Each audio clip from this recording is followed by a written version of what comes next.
اعوذ باللہ من الشیطان الرجیم بسم اللہ الرحمن الرحیم اللہم صلی علی سیدنا محمد معدن الجود والکرم وآلہ وسلم۔ سامعین و ناظرین اکرام، السلام علیکم ورحمۃ اللہ وبرکاتہ۔ آج کا ہمارا موضوع یہ ہے کہ اللہ تعالیٰ کی بندگی کا فائدہ کیا ہے۔ دیکھیں، اللہ تعالیٰ کی بندگی جو ہے، جو میری گزشتہ نشست تھی اس میں ہم نے یہی بات کی تھی، اطاعت کی، لیکن اطاعت کو اگر دوسرا آپ لفظ دیں تو وہ بنتا ہے بندگی۔ اللہ کی بندگی کا فائدہ کیا ہے، یہ ہمارا آج کا موضوع ہے۔ دیکھیں، اللہ تعالیٰ کی بندگی کا فائدہ سمجھنے کے لیے ہمیں بہت زیادہ ضرورت ہے، کیونکہ عام طور پہ اللہ تعالیٰ کی بندگی ہم نہ کرتے ہیں نہ کرنا چاہتے ہیں، اپنی منوانا چاہتا ہے ہر انسان۔ اللہ کے سامنے سر جھکا دینا اور اللہ کی بندگی، اس کے بارے میں ہم سوچ بھی نہیں سکتے۔ یعنی یہ میں بات بھی کہہ رہا ہوں، لیکن یہ ہے کہ یہ اس بات کو ذرا سوچیں آپ، یعنی سارے ہم اپنے خیالات اور کام مجتمع کر کے اللہ کے حکم کے سامنے سر جھکا دیں، ایسا آج کا انسان ایسا سوچ بھی نہیں سکتا۔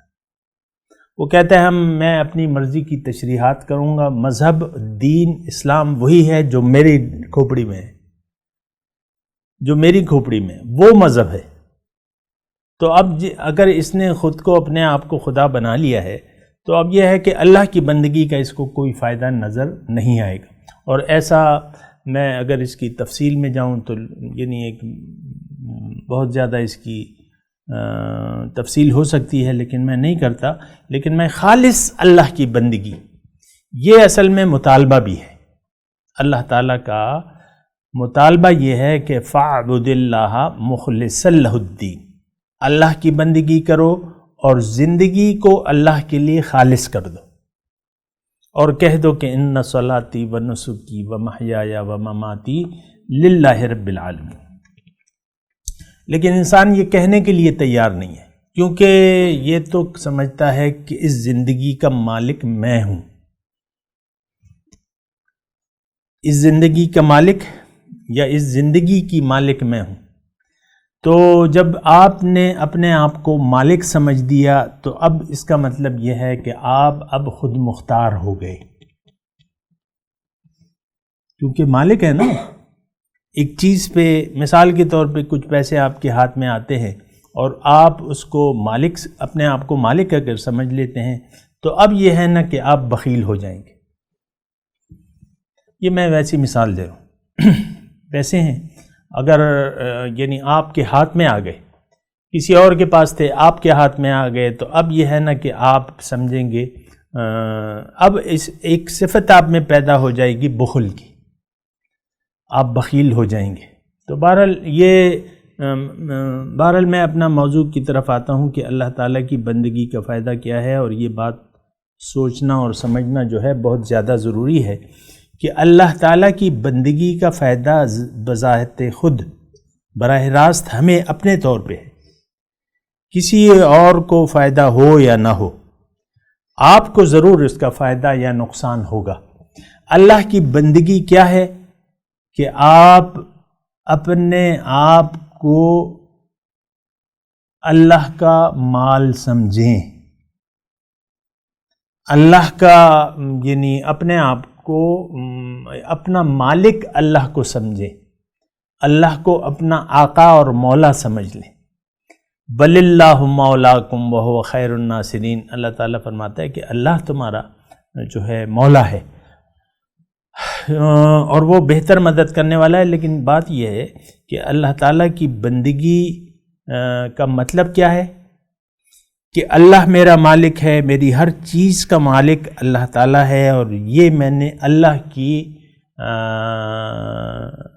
یعنی اللہ کی مرضی سے اس کو خرچ کرنا ہے۔ اب دیکھیں اللہ تعالیٰ نے آپ کو کن کن چیزوں کا مالک بنایا ہے۔ دیکھیں اللہ تعالیٰ نے بنیادی طور پہ تو یعنی اپنی زندگی گزارنے کا مالک تو وہ ہے، لیکن اس نے اختیار دیا ہوا ہے۔ اب یہ اس کا اختیار، دیا ہوا اختیار، یہ ایک کیا ہے، امانت ہے۔ جس طرح کہ مثال کے طور پہ کوئی آپ کے پاس امانت رکھوا دیتا ہے تو آپ امین ہو گئے۔ مثال کے طور پہ آپ کی ایک پڑوسن ہے، وہ جا رہی ہے حج پہ جا رہی ہے مثال کے طور پہ، اور اس کے پاس 50-60 تولے کا سونا ہے یا زیورات ہیں اور وہ آپ کے دونوں کے اچھے تعلقات ہیں، تو وہ آپ کے پاس آ کے چپکے سے کہتی ہے کہ بہن یہ میرا زیور ہے، میں جا رہی ہوں، اور یہ تو اس کی تو وہاں ضرورت نہیں ہے، تم یہ اپنے پاس رکھ لو، تو آپ دیکھیں کتنے حفاظت سے اس کو قبول بھی کر لیتی ہیں، پھر اس کی حفاظت کا وعدہ بھی کرتی ہیں، اور اس کی مرضی کے یعنی اس کو بیچنے کا تو سوال ہی نہیں پیدا ہوتا۔ کیا ایسا ہوگا کہ وہ چلی گئی ہے اور بس آپ نے تلوا لیا سونار کے پاس جا کے کہ مجھے دے دو اس کے پیسے، پھر میں منکر ہو جاؤں؟ ایسا ہو سکتا ہے؟ ایسا نہیں ہو سکتا۔ تقریباً یہی بات ہے۔ یہ زندگی ایک امانت ہے، ہمارے پاس جو کچھ بھی ہے، ہم میں سے کوئی شخص یہ دعویٰ نہیں کر سکتا کہ میں اس کا مالک ہوں، بلکہ یہ مستعار ہے، اللہ تعالیٰ نے ہمیں کچھ دنوں کے لیے دیا ہے، اور یہ واپس سب کچھ اللہ تعالیٰ ہم سے لے لے گا۔ مال اور جان جو کہ اللہ تعالیٰ نے اس وقت ہمیں دیا ہے، ایک وقت آئے گا کہ ہم سے یہ واپس لے لیا جائے گا زبردستی۔ اس وقت کو ہم اچھا نہیں سمجھتے، لیکن وہ وقت آنے والا ہے کہ بزور یعنی زبردستی آپ سے اس مال و جان کا اختیار واپس لے جو اللہ تعالیٰ نے آپ کو دیا ہے، زبردستی آپ سے چھین لے گا۔ تو اب یہ ہے نا کہ جتنا وقت آپ کے پاس ہے تو آپ کو چاہیے کہ آپ سوچیں یہ کیوں مجھے دیا ہے، یہ مال و جان کیوں دی ہے، اس کا اختیار مجھے کیوں دیا ہے، اس کا کیا میں اس کو اپنی مرضی سے استعمال کر سکتا ہوں یا کر سکتی ہوں کہ نہیں، یہ آپ نے ضرور سوچنا ہوگا۔ وآخر دعوانا ان الحمدللہ رب العالمین۔ مولاي صل وسلم دائما ابدا على حبيبك خير الخلق كل